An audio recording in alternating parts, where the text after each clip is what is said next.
네, 여성의 사회 진출이 점차 늘어나면서 고용률도 증가하고 있습니다. 그러나 양만큼 질도 함께 높아졌는지에 대해서는 사실 고개가 갸우뚱해질 때가 많습니다. 네, 여성가족부와 통계청이 우리나라 여성의 경제활동과 사회적 지위를 알 수 있는 통계 조사를 발표해서 지금 얘기를 나눠보겠습니다. 문화제작부 임은진 기자 나와 계십니다. 안녕하세요. 안녕하세요. 네, 일단 여성의 고용률이 늘었다고 합니다. 얼마나 증가한 건가요? 예, 여성의 고용률은 지난 2010년 이후 지속적으로 증가하고 있는데요. 지난해의 경우 49.9%로 전년보다 0.4%포인트 상승했습니다. 네. 이 같은 증가로 같은 기간 고용률에는 큰 변동이 없는 남성과의 격차가 점차 좁혀져 지난해에는 전년보다 0.7%포인트 감소한 21.1%포인트를 기록했습니다. 연령대별로는 사회에 처음 발을 내딛는 나이인 25세에서 29세, 또 자녀가 중고등학교에 입학하는 45세에서 49세 사이 여성의 고용률이 가장 높은 것으로 나타났습니다. 네. 반면 결혼과 임신, 출산과 육아 등 경력 단절이 생기는 30대의 고용률은 상대적으로 낮았습니다. 네, 이렇게 높아진 고용률에 비해서 경제활동 여건이 좋아졌다 이렇게만은 볼 수 없는 게 비정규직 여성 근로자 비중이 지난해에 비해서 조금 늘었다고요. 예, 올해 3월 현재 여성 근로자 842만여 명 가운데 비정규직 근로자는 339만여 명으로 40.3%를 차지했는데요. 이건 지난해 동기보다 0.3%포인트 증가한 겁니다. 네. 또 남성의 비정규직 비율인 25.5%보다도 훨씬 높은 수치이기도 합니다. 여성 비정규직을 연령대별로 살펴보면 가정을 부양하는 40대와 50대가 전체 여성 근로자의 절반 정도를 차지하는 것으로 나타났습니다. 예. 또한 여성 시간제 근로자 비중도 증가한 것으로 조사됐습니다. 지난 2011년 35.6%를 기록한 이후 계속 증가해 올해 3월 현재 47.7%로 여성 비정규직 근로자 중 절반 정도가 시간제로 근무하고 있었습니다. 한편 이처럼 비정규직 비중이 높은 탓에 여성의 국민연금과 고용보험 가입률 모두 남성보다 낮았습니다. 네, 말씀하신 거를 이제 종합해 보면 10명 중 4명이 이제 비정규직이고 그중에 또 이제 2명이 시간제 근로자라는 말씀이군요. 그런데 임금 수준은 어떤가요? 단순히 임금만 비교를 하면은 여성의 월급은 이전보다 올랐습니다. 네. 지난해 여성 근로자의 평균 월급은 178만 1,000원으로 전년보다 3만 9천 원 오른 건데요. 그러나 이는 남성 근로자가 월급으로 받은 283만 7천 원에 62.8%에 불과한 겁니다. 예. 더군다나 전년의 63.1%보다 0.3%포인트 줄어 상대적인 임금 수준은 낮다고 볼 수 있습니다. 시간당으로 비교해도 여성 근로자의 평균 월급은 남성보다 낮은 것으로 나타났습니다. 네, 이 결국 통계 결과를 보면 여성의 일자리는 많아졌지만 임금이 높아졌다던가 고용이 보장되는 일자리가 아니라는 거는 알 수가 있는데요. 그 이유를 좀 찾아보자면 어디서 찾아야 할까요? 예, 아무래도 우리 사회가 이제 출산과 육아 그리고 가사의 부담을 남성보다는 여성에 더 크게 지우고 있는 가부장적이고 남성 중심적인 사회가 문화가 강한 사회이기 때문이라고 볼 수 있습니다. 여성이 어렵게 취업난을 뚫고 노동시장에 진입을 해도 30대가 되면 가정과 직장 사이에서 아슬아슬하게 줄타기 하다 결국 지쳐서 일을 그만두는 경우를 주위에서 심심치 않게 볼 수 있는데요. 그렇죠. 자녀가 중고등학교에 들어간 이후인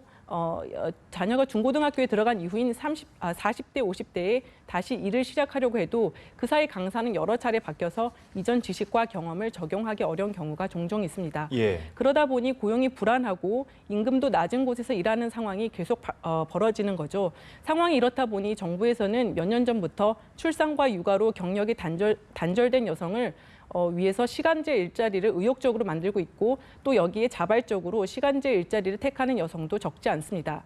그러나 경력 단절 없이 일과 가정을 양립하고자 하는 여성에게는 시간제 일자리보다는 마음 놓고 아이를 맡길 수 있는 공공보육 시스템을 확충하는 것은 물론 남성도 육아와 가사를 같이 책임지려고 하는 사회 문화가 더 도움이 된다고 할 수 있겠습니다. 그래도 다행인 것은 육아휴직을 사용하는 남성이 늘어나는 것으로 나타났는데요. 예. 지난해 육아휴직을 쓴 직장인 8만 7천여 명 중 아빠는 비록 5%에 불과했지만 3년 전보다는 3배 이상 늘어난 수치입니다. 아직 많은 직장에서 눈치를 주는 게 엄연한 현실이지만 이를 깨는 남성들이 늘어나고 있다고 볼 수 있겠습니다. 네, 그렇군요. 이번에는 여성의 인구 통계학적 변화를 한번 살펴볼 텐데요. 그 가구주, 가구를 대표하는 사람을 가구주라고 하죠. 여성 가구주의 비중이 점차 증가한 것으로 나타났네요. 예, 그렇습니다. 예. 그 여성이 가구주인 가구는 올해 547만 8천 가구로 전체 가구 중 28.9%를 차지했는데요. 10가구 중 3가구 정도는 여성이 가구주라는 겁니다. 예. 1990년에만 해도 여성이 가구주인 가구는 15.7%에 불과했으나 2000년 18.5%, 2010년 25.7%로 점차 증가하고 있습니다. 정부는 이 같은 추세가 앞으로도 계속돼 2030년에는 34%까지 높아질 것으로 전망했습니다. 연령대별로 30대 이하에서는 미혼인 여성 가구주가 많았고 60대 이상에서는 남편과의 사별과 이혼으로 여성이 가구주인 가구 비중이 높게 나타났습니다. 네, 이 마지막으로 말씀하신 것 중에 연령대별로 30대 이하에서 미혼인 여성 가구주가 많아졌다. 이거를 해석해 보자면 여성의 결혼 연령이 높아졌다. 이렇게 볼 수도 있는 건가요? 예, 여성의 평균 초혼 연령은 1990년 이후 지속적으로 높아져서 지난해의 경우 30.0세로 통계조사 이후 처음 30대에 진입했습니다. 네. 여성의 결혼 연령이 높아지면서 여성이 나이가 더 많은 연상연하 부부의 비중도 높아지고 있는데요.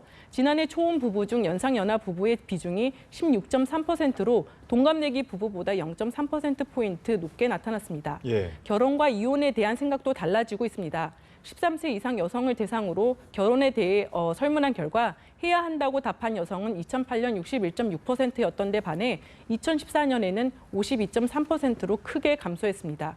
반면 이혼에 대해서는 해서는 안 된다가 같은 기간 53.7%에서 39.9%로 이혼에 대해 조금 더 유연하게 생각하는 것으로 나타났습니다. 네. 아무래도 이렇게 평균적으로 여성의 결혼한 나이가 늦어지다 보니까 출산율도 좀 변화가 있지 않을까 싶은데 출산율은 어떤가요? 예. 우선 지난해 합계 출산율, 그러니까 여성 한 명이 가임 기간에 낳을 거라고 예상하는 평균 출생아 수를 살펴보면 1.23명으로 전년보다 0.03명 증가한 것으로 조사됐습니다.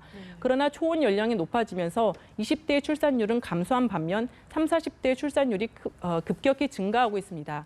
30세에서 34세까지의 여성 1000명당 출생아 수는 116.8명으로 가장 많았고 25세부터 29세까지는 63.1명으로 절반 정도에 그쳤습니다.